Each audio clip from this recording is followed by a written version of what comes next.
Hello everyone, thanks for tuning in. Today we're going to take a look at Julius Caesar. Now this is sent to me by Columbia Games. They sent this to me so I can do an unboxing and a review. So this will be the unboxing.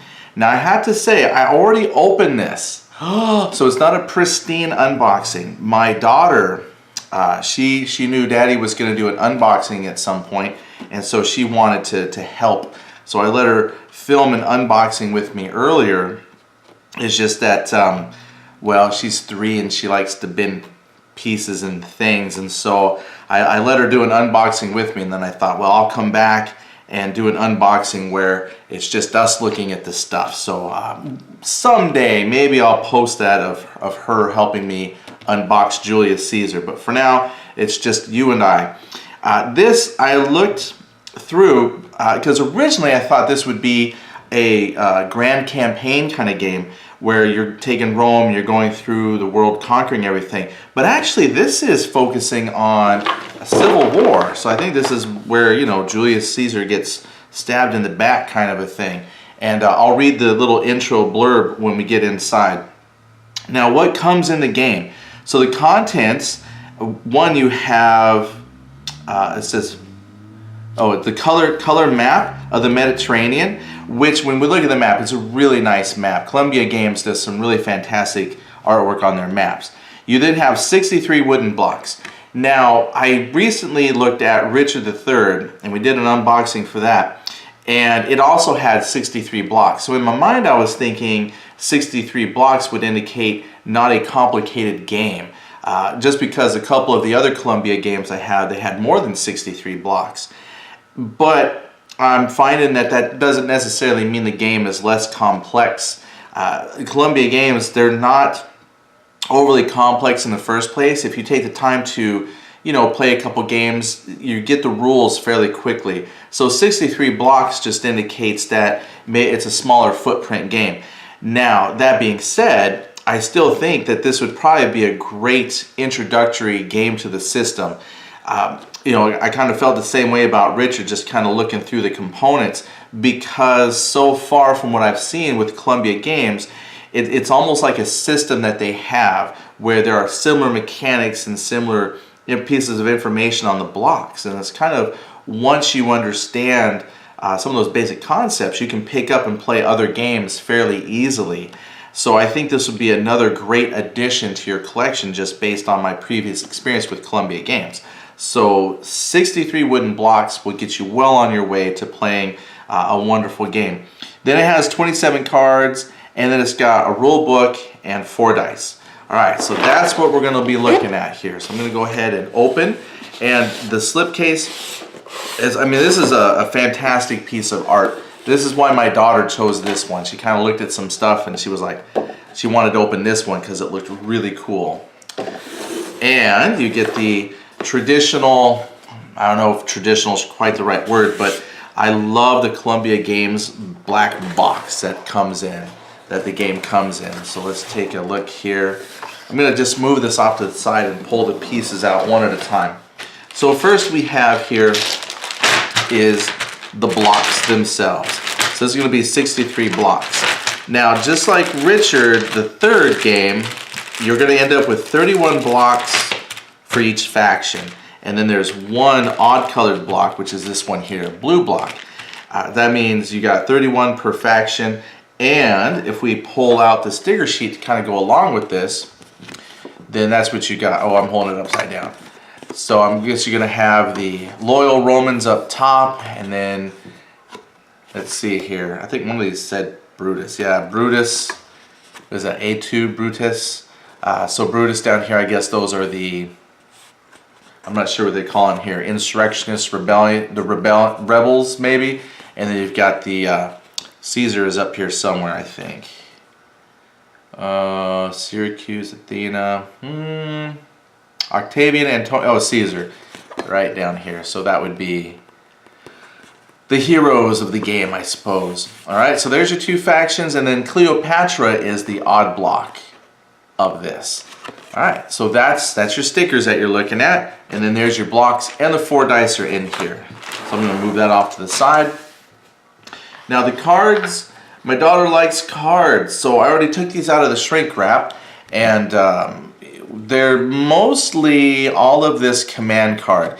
So because I haven't read the rules yet, I'm not sure how the command cards play into the game.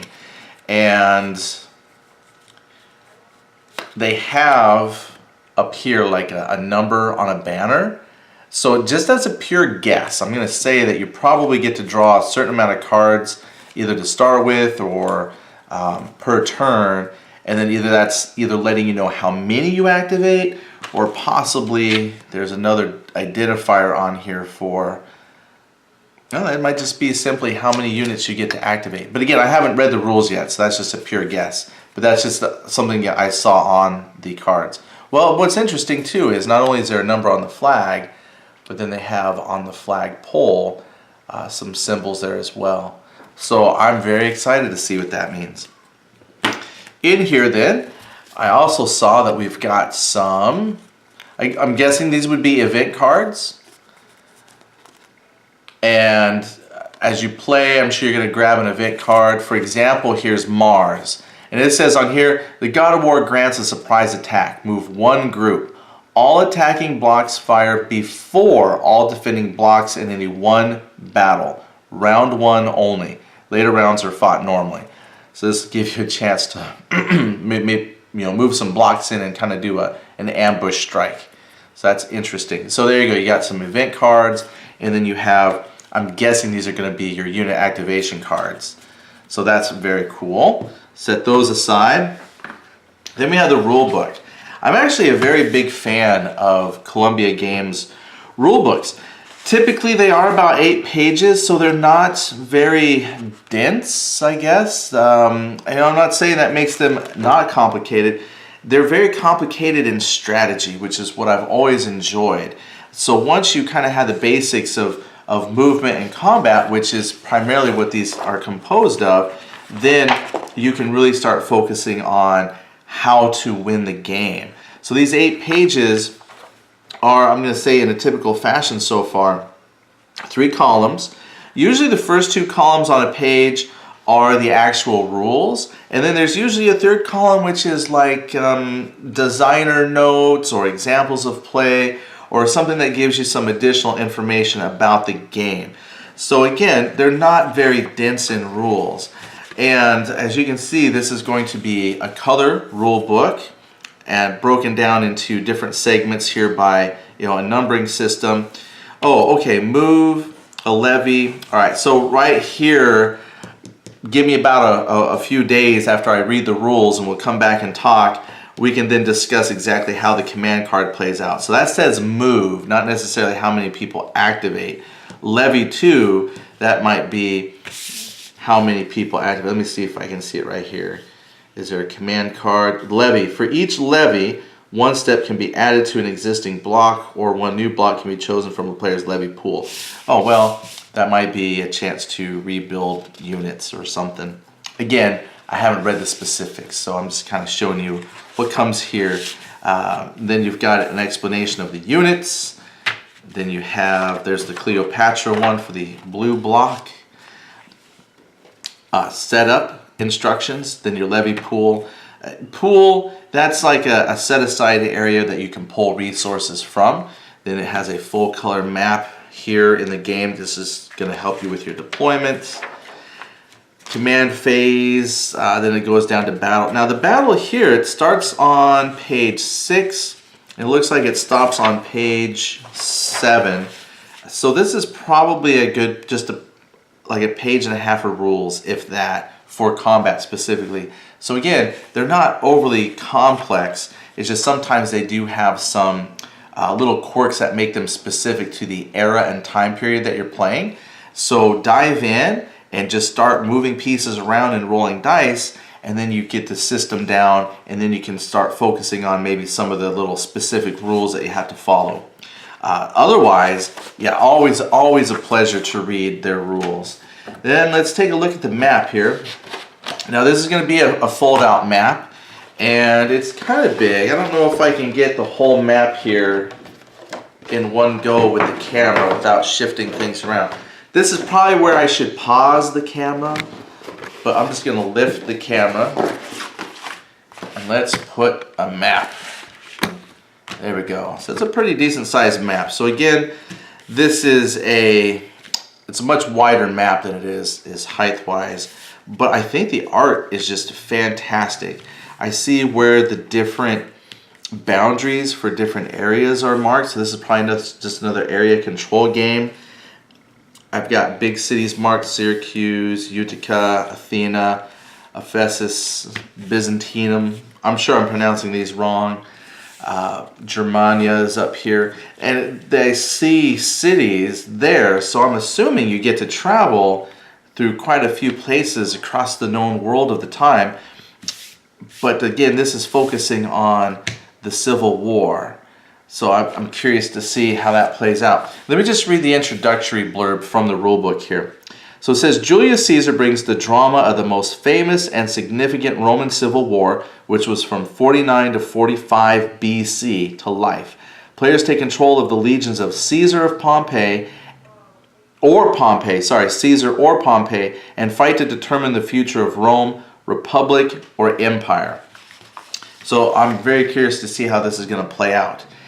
And that brings us to the last thing here, which was the catalog.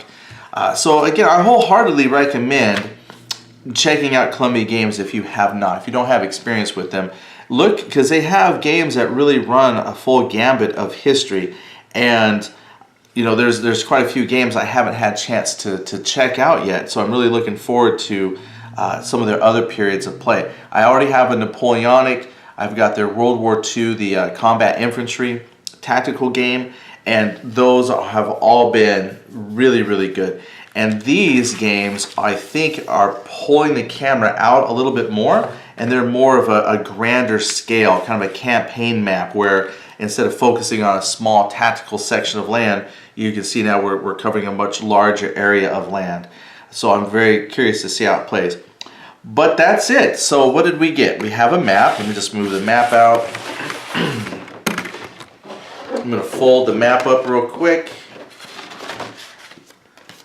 Alright, so what comes in the box? So we got our map. You do have your 8-page color rule book. You have 27 command cards with events. So a nice deck of cards. Plus the artwork on them is pretty good too. I'm going to sleeve those up later.